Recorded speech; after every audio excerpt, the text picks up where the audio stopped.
All right, so it's been 14 days since the hair transplant surgery, and I want to give you all a few updates, especially because guess what? It looks like I just got a buzz cut on my day off before going to work.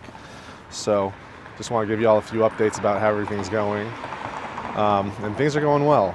As you can tell, the hair's all grown back. It's almost like you can't even tell that I got a hair transplant, and it just looks like I shaved my head instead just for the summertime. And, I talked to the doctor the other day, and one thing is they took off all restrictions. I'm able to eat spicy foods again. I'm able to go to the gym and work out as hard as I can. I'm able to wear hats and helmets. So wearing a bucket hat right now, but I'm able to wear helmets. Like when I go rollerblading and roller skating, I'm able to have stuff on my hair on the transplants, and I'm able to touch it and massage it kind of thoroughly.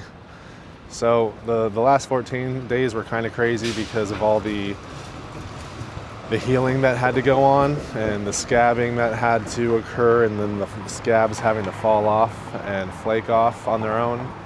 And now, gosh, I'm just trying to figure out what haircut I want in the next 6 months, because I'm able to, live my normal life. I'm able to get tune-ups in my haircuts on the sides and the back, not necessarily the top area. I'm going to let that free flow and free grow for the next 6 months to 9 months until the doctor tells me differently. And, I actually got the green light that I can go back into the ocean.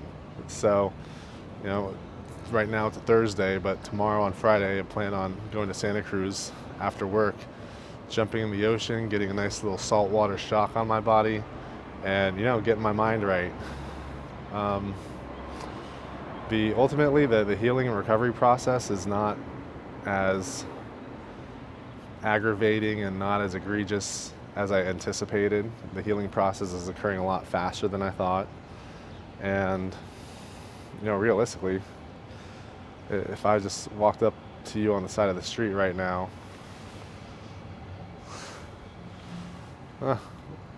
would you be able to tell that I got a hair transplant? Or would you even think that? I don't know, maybe.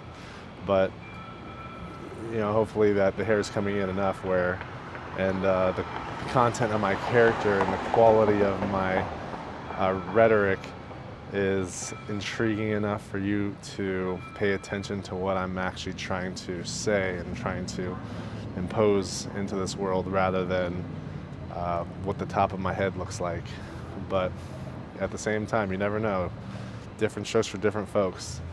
But I just wanted to give y'all a new update video, kind of let you know how it's going, let you know how it's looking. And I think now, these are going to be some of the last day-to-day updates I'm going to give, and now it's going to be more weekly or bi-weekly or bi-monthly updates, because the recovery process, I think, was the most daunting, the healing process, because essentially there's 7,216 holes that were punctured into my brain, into my scalp, into my head. And, it takes a long time for that to recover, and it takes a long time for that to heal. So, as you can check it out again, the scabbing is gone. I'm a normal, everyday dude, and got to get off to work. I got a case management conference starting in 30 minutes. So, I guess let's tail it off. Some of the other things the doctor ordered was that he's more concerned about my head getting sunburnt than he is about me wearing helmets and hats. So one of the things I do and have to continue to do is put sunscreen on my head and keep it covered. So when I go to the beach tonight, I'm purposefully going after hours, so after the sun is almost down, and then I'm still going to be putting sunscreen on my head. So I'm able to sleep laying down, which is great. I haven't been having issues sleeping now that the pain has been subsiding in the back of my head and the side of the head and the donor areas. I hit my first workout today at the gym over in South San Jose. Gosh, and that, if you want to talk about a different battle, I wasn't able to work out for 2 weeks, so I gained, I think, 12 pounds in 2 weeks. But don't worry, hopefully some of it's water weight and it'll get knocked off right away. But, you know, in addition to my hair journey, y'all might be seeing a different journey pop up pretty soon.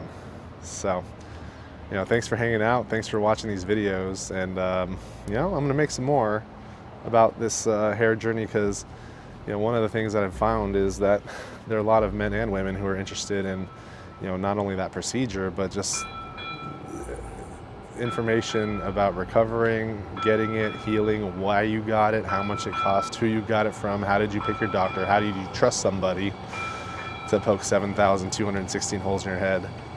And, you know, I might do some good by talking more about this situation because there's not that much information online, because a lot of guys do feel a stigma about this, and a lot of guys do feel a stigma about, you know, losing their hair and then drastically changing it. So I just want to let everyone know it's normal. It's completely okay. People do it all the time. And, you know, men, don't feel ashamed just because you want to get some procedure like this done. Don't let anyone body shame you. Don't let anyone hair shame you. Because ultimately, you know, it's your life, your body. It's not like you're forcing other people to come at you differently. It's just a way that you could put on a different costume in the day and, you know, get a different feel about it, whether you feel good, bad, indifferent, or, you know, just because you want to run your fingers through your luscious locks. It's all really up to you, and you shouldn't really be thinking about what other people say about it and what other people feel about it, because ultimately you're the person who has to wake up and look at your beautiful self in the mirror. So, I'm glad I did it early, but if I didn't, shit, I look really good with a buzzed head. So anyways, I'll talk to y'all later. I gotta get to court.